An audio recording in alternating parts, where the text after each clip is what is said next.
plant operated by water care. It's a conventional plant configured for pre-denitrification. So you have an effluent entering the anoxic zone first, and then it's flowing through a facultative zone, which can be aerated or not, depending on the conditions. And then we flow into the green part, which is the large aerobic zone.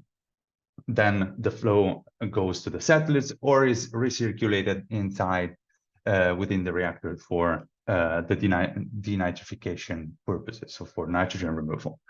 So now what we see here are some gradients of N2O in the liquid. So you can see how N2O is varying, and with a 3D view, you can perceive very well, and you can calculate very well the emission factors. The thing is that with a point measurement, the picture is much different, because you don't have the ideal view or ideal location for having the same assessment for these conditions, right? So we can use the model to support the sensor location and make it the most relevant and most reliable to represent the whole surface of available for emission. Now we can also use the model to do scenario testing of mitigation strategies. So how does this happen? In a base case scenario, we simulate the basic conditions, the normal operation of an activated sludge tank. And as you can see here, in the you have net production and net consumptions of N2O reported respectively in red and in blue. So where you have red, you have a production hotspot. Where you have blue, you have a consumption of N2O, right? So close to the inlet, you would see both production and consumption, because there the denitrification is very active. So the production of N2O by heterotrophs and the consumption is happening very actively. They're very strong and in a very high amount. But downstream, what we observed in this base case, so in this normal operation, is that the facultative zone represents a production hotspot, right? So optimally operating this plant, it's very important. And one of the things that you might think of doing is to switch off this facultative zone. So what happens is then that, yes, you have a mitigation because you push downstream a little bit and you redistribute the airflow that you were giving to the facultative zone to the downstream aeration packages, and you gain a 5% decrease in emission.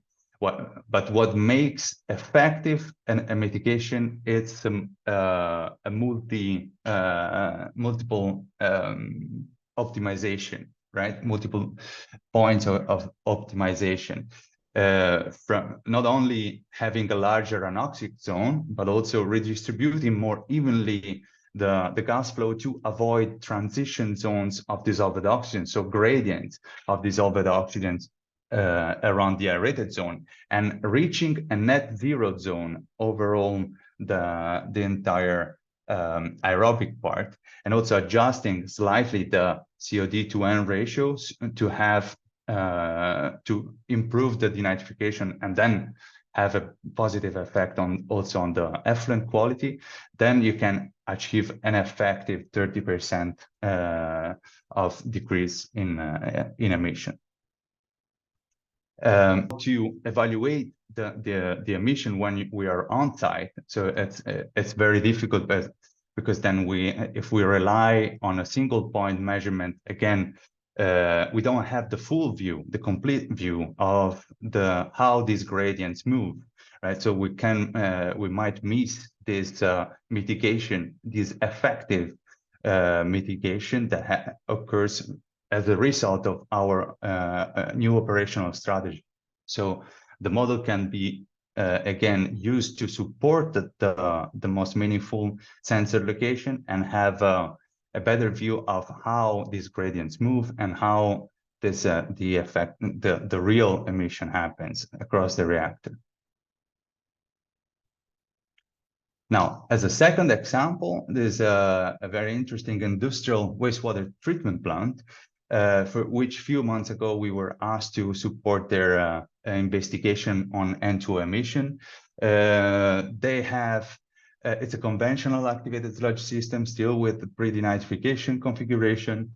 The influent, it's very similar to the municipal one, but it has a very highly concentrated ammonia stream with limiting COD.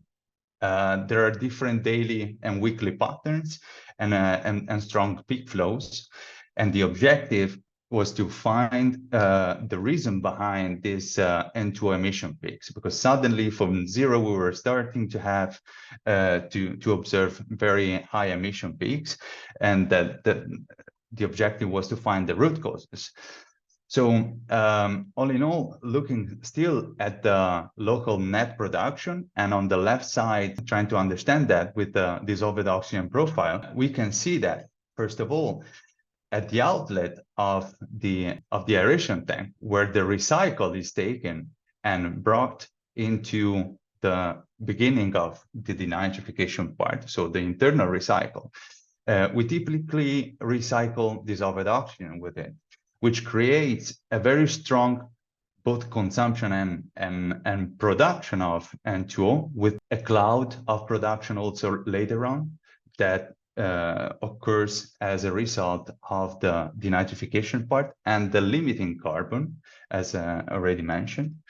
So there is a first hotspot for production, and then later on in the aerobic part 1, where dissolved oxygen is limiting, and as well as in aerobic part 2 in the first half, where also dissolved oxygen is limiting, there we have non-ideal conditions for aerobic, for nitrification, right? And we have, as a result, a production of N2O there by the autotrophs. So these were the two main root causes.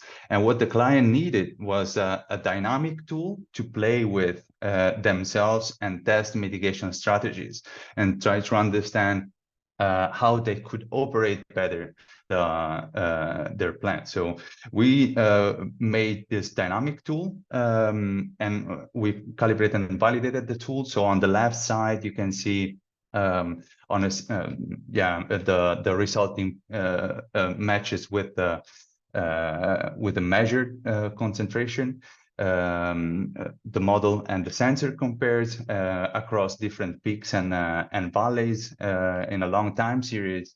And on the right side, you can see how the normal condition, the normal carbon dosing condition, would result in very high liquid concentration in front of the aeration package. So something that would be then stripped right after. And how the improved carbon dosing simulated with the model indicates that improving the denitrification, we can reduce drastically the N2O production at the nitrification side. So this is only the part that implies the carbon dosing, but also the aeration optimization. There was also another very strong point important to play with, because you want to improve your carbon dosing, but you don't want to waste your carbon entering with it the aerated part, right? And burning oxygen unnecessarily.